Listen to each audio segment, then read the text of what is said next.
Many jazz and guitar fans will recognize the name Randy Bernsen.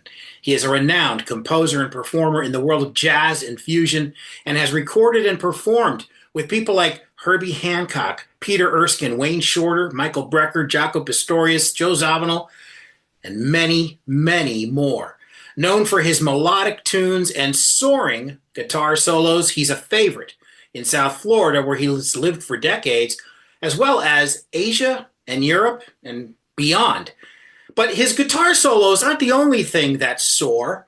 He also soars 20 to 30,000 feet above the ground as a professional pilot. Randy Bernsen is next on The Talent Show. Stay tuned.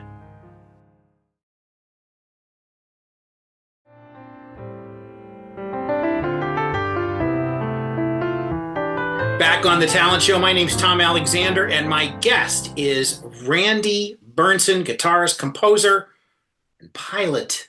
That's right, pilot. Randy, welcome. How are you? Tom, it's great to see you.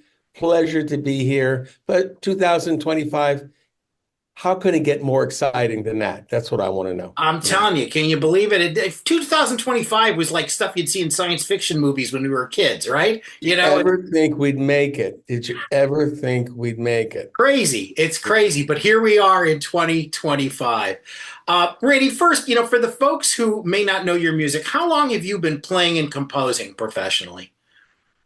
I started playing when I was 12 years old, like so many of our colleagues and stuff, and kind of started writing right when I started playing, for better or worse. Hopefully it's progressed a little bit since then. But I remember writing something when I was 13 years old, whether it's just what is writing to me, it's just the fascination of something and you have to capture it. What's the difference between a writer and non-writer? I can't tell, but I just know when I hear something and it interests me, I want to grab it and catch it. Maybe other people just don't feel that compulsory move, but I do, always did. In fact, the writing on my first record, the big band chart I did with Jaco Pastorius and Peter Erskine and the University, my big band, Old Hats, I wrote the nucleus of that song when I was 16 years old. Some people say that the writing and the songs never end. Other people say it takes two people to do art, one to do it and the other one to say, hey, it's done, So I'm still waiting for that person to tell me it's done because I'm just going to keep fine tuning that. But yeah. I've always done it, Tom. You probably were the same. I don't know, Yeah, it's letting it go at some point is certainly something that it an art. continues to be a challenge every day.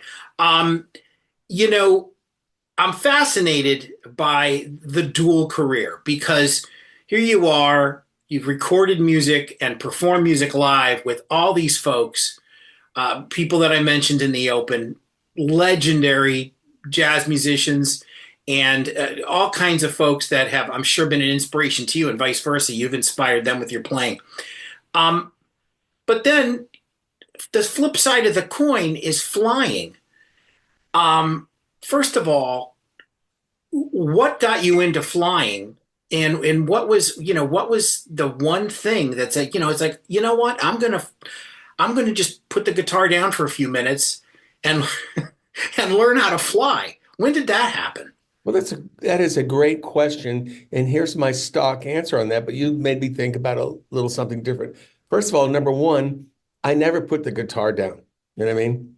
For flying. I've just always worked it into my schedule because I never, and to this day, I really don't consider myself I am a pilot. I've been doing it now for, 25, 28 years, and I make my living at it.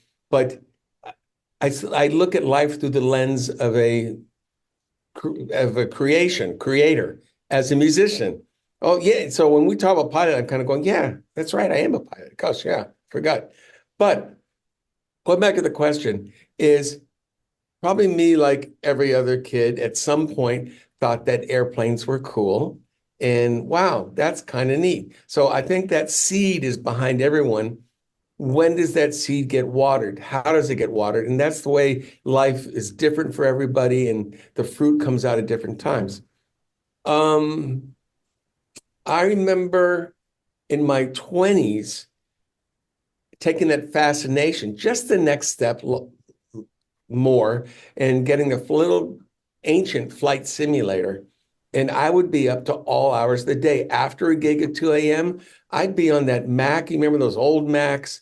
And Yeah. these computer simulation games were very antique at the time. But it was just a fascinating thing, and I'd love to do it, and it was just fine and all that. Well, a pivotal point came after my 2 years playing with Joe Zawinul in the 90s. And I had a few records under my belt, and life is just moving and going on. And I said, this is just awesome. Well, came back to the States from Europe. We played all over with Joe. And one of my buddies, who was a guitar student of mine, happened to be a flight instructor. So it's kind of like, well, I got the invitation. I said, okay, let's do this thing. So all of a sudden, I'm trading guitar lessons for flying lessons. No visions of grandeur. I'm just having a great time fulfilling part of a childhood fascination. And just literally, Tom, one foot in front of the other. Did I ever consider making it a second career? No. One foot, it took me 8 months to get my first license. Well, this is cool. Instrument license is the next. No, that's science, mathematics. But flying and music are so similar in many ways. Both of them are fluid environments. Both of them require a thorough knowledge of principles. And, to break the laws, you got to know the laws. Yeah. They're very, very similar in the fluidity, and you have different factors. When you're improvising, you're listening to someone here, you're feeling the groove, you're thinking too much, you stop thinking. A lot of similarities. So I just kept going. What can I tell you, man? I got Yeah. my instrument license, and then a guy at church was a American airline captain who was also a Top Gun instructor. And he goes, "Hey, man, you just rent the airplane, and I'll teach you what I know." It just kept going, kept going, kept going, and always doing music, always writing. And now I got flying. And then all of a sudden, I get a call from a good buddy of mine, great guitar player who's left us 5 years ago, Angela Deanna. And he was not only a great guitar player, but he also had a hair salon. Him and his wife had a hair salon. Uh-huh. Calls me up one day and he goes, "Look, you got to talk to this guy because he keeps wanting pilots. And if he doesn't stop talking, I'm going to cut his ears off. Would you please talk to him?" Sure. Right. And the guy goes, "Hey, his name was Randy also." And he goes, "Interested in flying?" I said, "Always interested." He goes, "Well, how about I pay for half your training and you pay for the other half and I'll put you to work." Work? What do you mean work? He goes, "Yeah, I'm flying Lear jets and it's an opportunity." And I kind of went, "Oh, I'm a musician." He goes, "I know who you are. I know what you do. You just fly when you want to fly." Basically, Tom, that hasn't changed Yeah. in Yeah. 28 years. It's just Wow. has grown to flying bigger airplanes, but I've always tried to keep the contract basis where a client or two, these clients own these airplanes. They do need someone to drive the damn thing. But I can say yes, thank you, or no, thank you as a contract pilot. Yeah, that's amazing. And you brought something up where you talked about the similarities of music and flying, but I would imagine also there's some elements, obviously, I would think there's certain elements that are different. One's a little left brain, the other's a little right brain, but they meet somewhere in the middle. Can you talk a little bit about that? Like, I mean, you have to go down a whole laundry list of boxes to check before you take off. Um, you don't always have to do that when you're doing a jazz gig. You pick sling on the guitar and off you go, and it's a little different. Talk a little bit about some of the differences, the left brain, right brain thing, if you can. Right. Okay. Very good point. When push comes to push, and you're all set up, and that's what the key word here is set up, whether it's a jazz gig, you've arrived at the gig, you got your amplifier, you've got your instrument, the guys, you're ready to go. There is a, amount of setup, let alone a full career that backed it up, that knows everything how to get there, right? You're right. Each flight requires more setup. There's more things that we have to deal with, for instance, weather, you know. Yeah. With music, what do you deal with? What's something in music gig that can vary? I got it. The bass player being late. I'm kidding. Sorry, bass players. Um, but Yeah. the setup involved is more detailed to get to arrive at the place where you can, let's call them both jam, shall we? When it comes time, 1, 2, 3, 4, play music, good. Same thing with the flying. We're all set. Flaps are down to takeoff. Everything's in motion. Emergency stuff is all set. And then it's 1, 2, 3, jam. Here comes the throttles, and away you go. And you're improvising just like anybody else. And that doesn't change. So now, same thing when you land, you gotta, so much feel, Tom. So much. You're feeling the wind, you're watching your speed, you're finishing a song. You want the song, hopefully it's had its crescendos, decrescendos. You're coming down, you want to end it nicely. Now, of course, in flying, you want to have a smooth ending at all times. In Yeah. music, it can be, it can be bombastic, it can be anything. Yeah, you don't want a bombastic landing, right? No. That's So it's a very good point you're bringing up, Tom. So music, the ups and downs can be wonderfully more colorful and accepted. yeah. Flying, you kind of want to draw between the lines, but there's a lot of drawing, there's a lot of improvisation between the lines. Yeah, yeah. I've even seen shows where TV shows and movies where I about a flight in progress, Mhm. and the pilot will say, the captain will say, "Hey, you feel that tailwind a little bit? You feel that?" And I think it's those kinds of things. I've seen it many times on TV shows and movies that what you described as a feel. I mean, yes, you've got all this training and you've got all, how to do these kinds of things. But at the same time, they're, like you said, improvisation in the moment, because I guess you can't predict every single thing that's going to happen That's when the you're thing. 20, 30,000 feet up in the air, Right. right? Now, hopefully, your training has prepared you for the big things that can happen. Right. But just like music, music and flying, there's a lot of nuance. There really is, and Yeah. there are techniques that go with these things. So, we're playing music and someone in a 12-bar blues and someone kind of sidesteps and goes a half step down. Now, we know if that's done correctly, it's cool. We just want to make sure that his capo hasn't slid down and he is in another key for the next 3 minutes. Right. But you're aware of, this is a slight exaggeration. You're aware of that. You know what I mean? Yeah. You're aware that, okay, well, that's cool because jazz is in and out. Jazz is the black and the white, the up and the down. It's the wonderful feelings you get after you establish a base, and then you mess with that base. Yeah. So good point, Tom. Flying isn't really like that. You can have fun doing it, but once you establish a base, you want to stay there, and you're looking for anomalies. In Yeah. jazz, we want anomalies. I That's do it. very true. Yeah. That's I mean, very I want to true. play, when I play music or improvisation, I want to play what I don't know.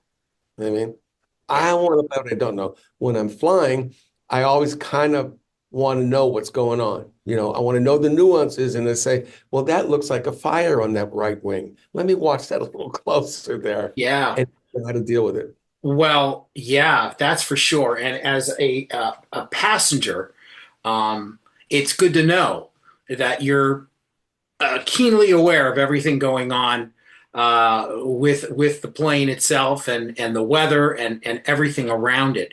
My guest is Randy Bernsen, guitarist, composer, and pilot. And I just think it's a wonderful dual career, certainly one of the most interesting things we've chatted about here on the Talent Show. We're going to talk to Randy about inspiration, both how flying can help inform music and vice versa. We'll be back right after these words on the Talent Show. Stay tuned.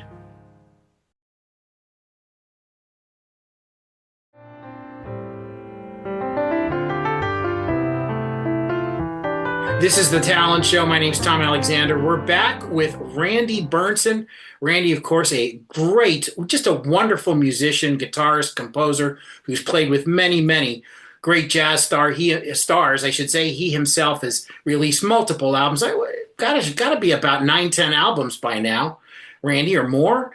Something like that. Yeah, and it's interesting when you talk about being up in the air, and first of all, you get this view, this vista of things that never grows old, by the way. I would imagine it doesn't Never grow. grows old. Yeah, and let me ask you, how many times, have you been up there and I don't want to say you're on autopilot, but you're in a relaxed state, everything's smooth, weather's great, and you're kind of looking. Does that experience help inform a tune, a composition, a feel, a vibe in your music? Tom, yes. And to back up a little bit as far as the process in flying, this is just my opinion, but every time when we take off and the cloud layer is low, and you may be 1 to 2 minutes in that cloud layer, but once you break out of that gray in the cloud layer into beautiful blue sky and the clouds are just slowly disappearing underneath you, that is just awesome. It's very liberating. I have a sense of, wow, no matter where I am or what I'm doing, there's always like hope. There's always something to look forward to. The sun is always above the clouds. I mean, so many great people who can poetically put their words together much better than I have written songs and books about it. And, from down to up, gray to color, it's always liberating. It's inspiring to see a sunset. I'm like a kid at all times when I first started flying, almost like. Yeah, and you saying it never gets old. It's got to be special. Like you said, you break that cloud, that ceiling of the clouds, and then and there you are in the big blue, if you will. And then vice versa. I mean, have you ever, have you ever thought you're in the air, a tune you've written or something that you've played with musicians? Has it sort of just been an uplifting sort of maybe that's going through your head, and you're thinking, does it sort of? Yes, it does, Tom. Particularly if I've been working on something, Yeah. So it's resident, shall we say, and then you're observing. And the proper way to fly a jet, if you want to be safe and sound, is with the autopilot. So most of the time we are monitoring, we're system monitors, we're watching the marvelousness of these technologies, things work together, climb rate, altitude, speed. And when it comes together and everything's in moving like a symphony. So your thoughts are like straight ahead, you're moving with that symphony. And if I'm working on a tune recently, sometimes that just movement forward pushes an idea. It gives more weight to where I may have been saying, wow, do I go to A minor here or the B flat major 7? So it does absolutely, it's not one thing we do. It's all part of a lifestyle. It's all part of my lifestyle anyway. Yeah. Part of my lifestyle. They both blend. They have to blend. Yeah. No, it's fascinating. You were talking ahead of time, and you fly a Lear jet. By the way, what's the largest and what's the capacity on the planes you fly? How many folks can get on there? Okay, well, this particular one I've been flying for 4 years now is called a Honda jet. Honda has come up with a wonderful light jet, they call it. Mm-hmm. I will most likely always keep in the smaller jets because the bigger the metal, the bigger the suitcase, Tom. You've heard of these Gulfstream 4, 5, 6, whatever they are. Those are made to go across the country Yeah. to Japan, to Europe. That means you're gone a lot. I love to travel. I grew up traveling. My mother started me traveling. My stepfather was an airline pilot and flew B-29. So this is all part of the fabric. Wow. But as Yeah. far as me going and working for someone else for a month or something like that, yeah, I'd rather do these short trips. What I'm getting at is that's why I like these small jets because they're not going to be going Yeah. to California all the time. Right. I've taken a few over to Europe, which sounds opposite of what I'm saying. It is and it isn't. Then if I'm doing something like that, I got to stop in northern Canada, go over to Greenland, go over to Iceland, stop in Wick, Scotland. Well, now I'm making an adventure of it. Yeah. And Yeah. so I turn it into like, oh, maybe do stops. No, no, no. We're going to stop a day in Greenland and see the Northern Lights. We're going to go to Iceland, which is a wonderfully cool, very popular place now. Yeah. And we're going to come down. So, but that's occasionally. My Right. point is, I fly the six to eight seater planes. 6 to 8 seats. Yeah. Yeah. And you've flown with some jet setters, if you will. Can you share a name or two, some famous folks maybe that have hired you to fly them? Well, I really can't say the names, but I've for sure flown with some real top guns, some really, Some Top Guns. yeah, Okay. some That really great okay. pilots, That's you know. very interesting way to put it. Okay, so we'll take that for some Top Guns. All right. Well, good to know. Uh, Randy Bernsen is my guest, and we've got a little more to chat about, and we'll do that on the other side of the break. But before we do,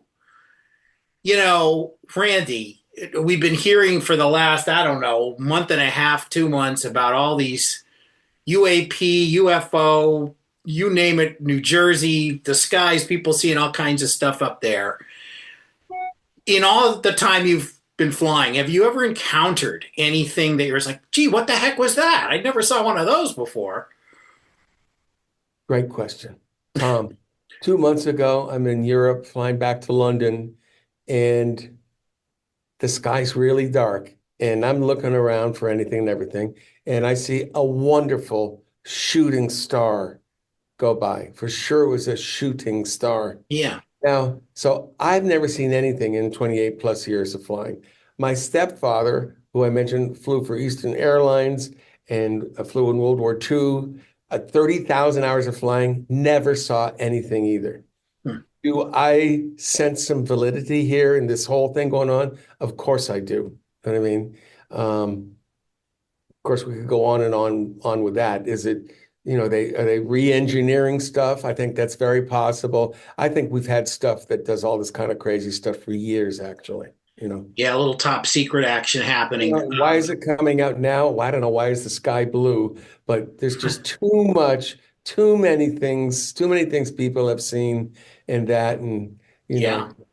we're, my bottom dollar on that is we're all in God's hands, and I'm not worried about anything. But it is quite interesting. It is interesting. It is interesting. Well, Randy, we definitely want to ask you on the other side. Just wrap this up with one other question that's got me thinking because guitar and pilot want to find out something else. And we will when we come back from this break. This is The Talent Show. I'm Tom Alexander. My guest is Randy Bernsen. Back in a moment.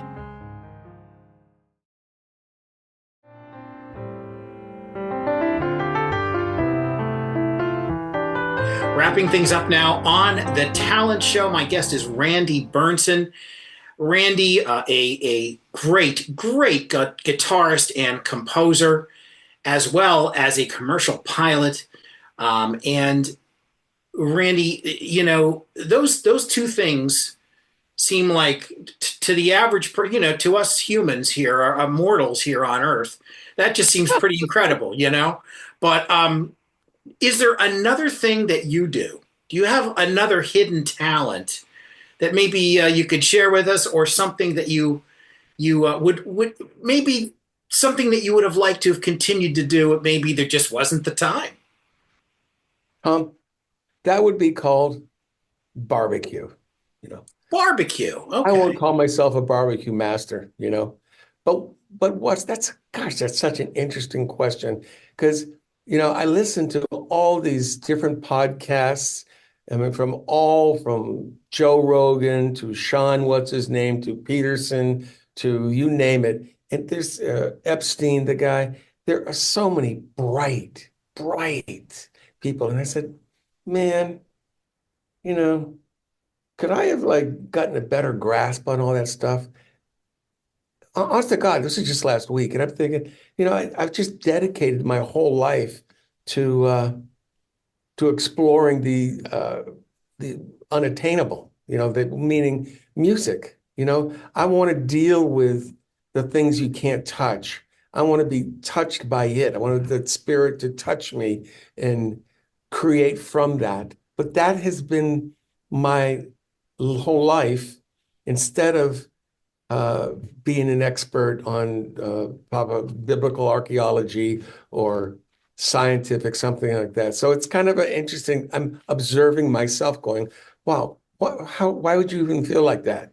But I do, I'm just blown away with so many different people's, crafts, art, geniuses. It's a wonderful time of life. It's 70 years old. Well, I could tell you, music and flying have kept you young, because I never would have guessed in a million years you were 70. You look absolutely fantastic, and keep whatever you're doing, keep it rocking, because it agrees with you, sir. I think So that's far, so good, Tom. I think in what else, man, we haven't discussed it. Maybe we're not supposed to, but honest to goodness, man, my belief in the Lord and everything that keeps me on the ground and off the ground, but in one piece. Thank you. Amen. there you go. All right, sir. Well, there he is, Randy Bernsen. He is a pilot, a guitarist, a composer, and a Barbecue. aspiring barbecue master. Is that fair to say? Thomas, this has been a fantastic experience. I can thank you from the bottom of my heart. It was a lot of Well, fun. thank you for joining us, Randy. We really appreciate it. Randy Bernsen, our guest right here on The Talent Show. Thank you for listening. Thank you for watching. I'm Tom Alexander. We'll see you again next time. So long, everybody.